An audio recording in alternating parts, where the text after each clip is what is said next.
Good morning, Maggie. Good morning. How are you? I'm good. Did you have a good Easter weekend?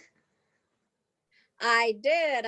It was nice and quiet. There was no one around. So I had some alone time, some self-care time. It was fabulous. Well, we all know that self-care is super important. So we're on our second session. So last session, we talked about just giving out in general the services that a death doula offers families and offers the dying. So this week, as we said, we were going to dive a little bit deeper into the services that can be offered by a death doula. But first, what we're going to do is I'm going to just ask you to give us a brief, because I know our explanations of why we've become a death doula are pretty robust. They could take up this whole call.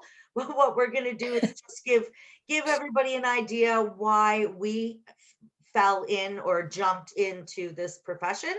And I'm going to ask you to describe one service that you offer and why you love it. Go.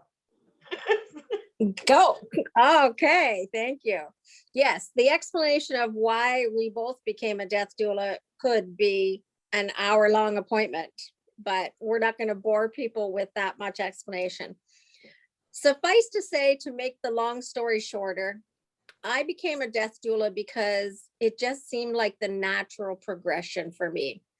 In 2014, I started volunteering with Hospice Niagara and working with the dying there. And there was something about it that changed me. It changed me internally without me even really knowing that it was changing me.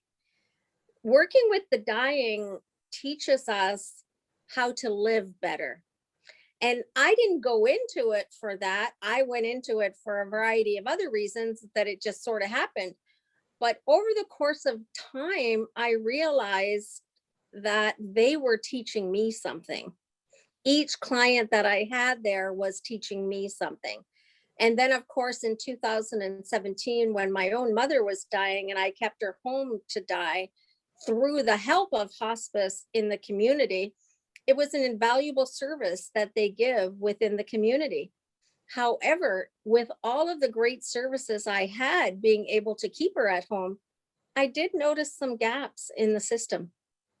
There's some places where certain needs were not able to be filled by all of the wonderful services that we in this city have.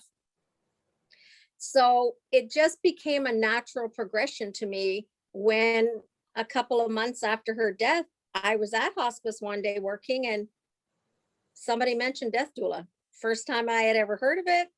And they just casually looked over at me and said, "Hey, Maggie, that's what you should be." And I thought, hey, Maggie, that's what you should be. And it kind of just went from there. And that's how Tamara and I met at the death doula course. And life just went from there. Now, as far as what is one of the services that I offer that is invaluable to me, I would have to say that is companionship. Because as a death doula, I can companion the dying and their families in a whole different way than their friends and family can. Because it's not my grief. It's not my sadness. Death is always going to be sad. I tell people that all the time, but you can make a beautiful experience out of it as well. And when I companion the dying and give them the ability and the freedom to talk about whatever they want, to give them my presence, that gives them something that oftentimes they're afraid to go to for their family. Because if they go to talk to their family about their dying experience, they know it hurts. They know it rips that Band-Aid a little bit further off. It, opens that wound. Because when our own family member is dying, it's too raw. It's too raw to have those conversations. And that's why a lot of people don't talk about death and dying, because they don't want to hurt people. But when somebody hires a death doula, I tell them right off the hop, you can tell me anything. I am a safe person for you to share your fears with, your hopes, your dreams. You can tell me anything. And that's a real valuable service that I feel we offer, is the ability to be present. I'd have to, Your turn. I'd have to agree with that, Maggie. Just adding to that as well, when you said that, people that are dying don't want to express their fears with their family.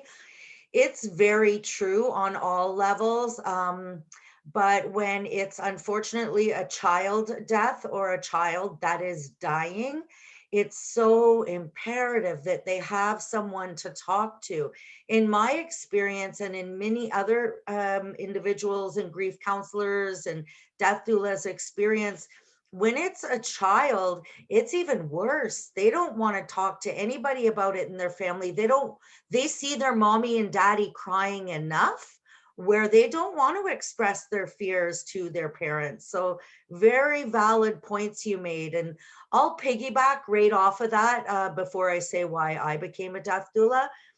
But to your point, Maggie, part of what you were just saying about companionship, I actually feel truly blessed companioning the dying. But a big part of it is also with their family.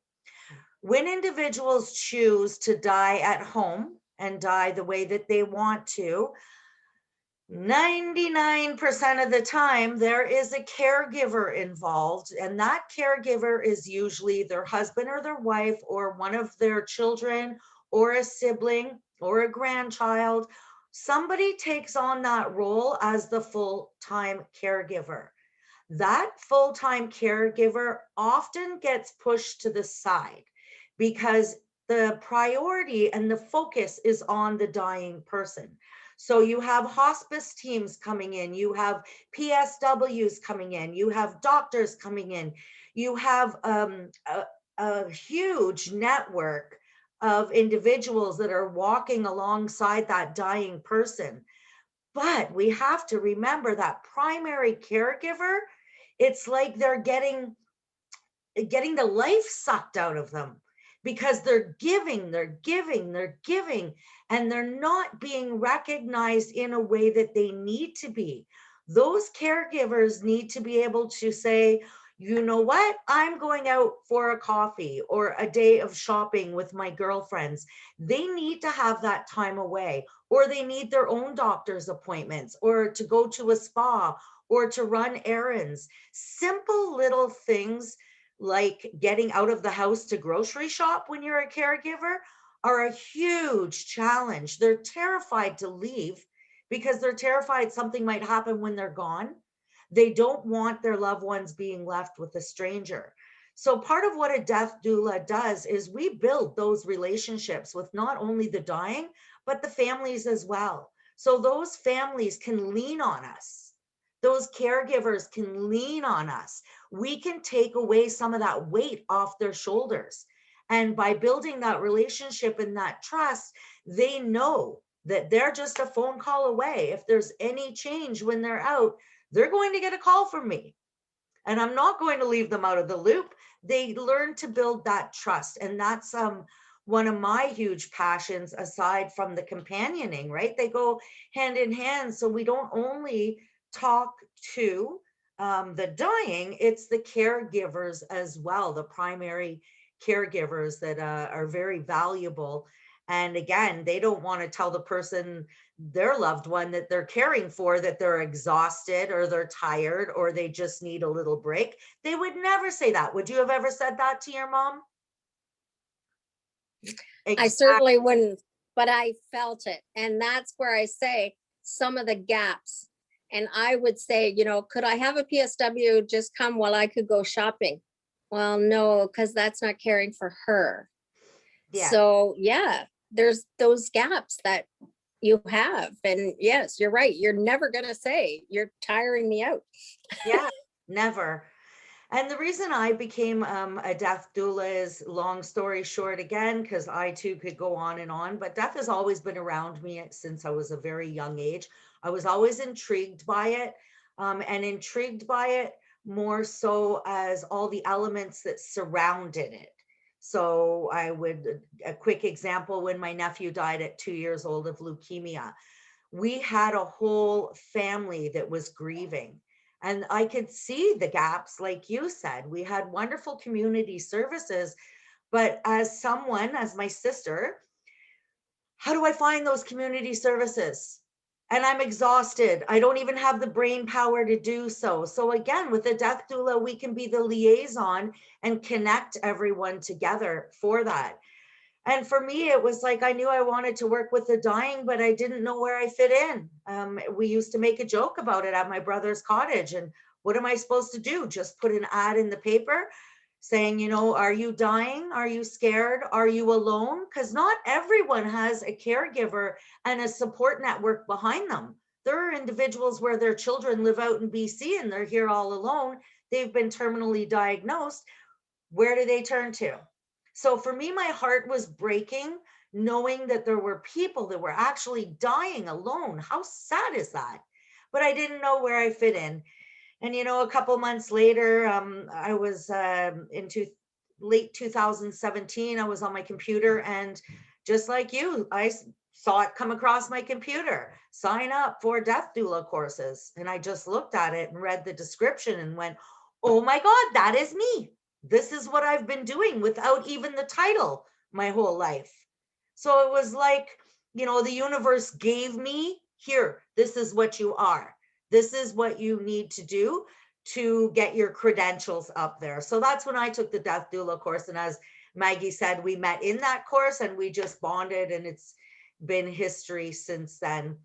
But I guess my final words for this session would be, don't be afraid to reach out and ask questions. If you're a primary caregiver, secondary caregiver, or you're a family member in BC and your parents are in another province, etc., call a death doula. Call us for questions. It's free to ask us questions. So, I mean, it's really important that you just reach out to see what kind of services can be offered to you. And as we said in the very beginning, not every family takes the full blown services that we offer. Every family's journey is different.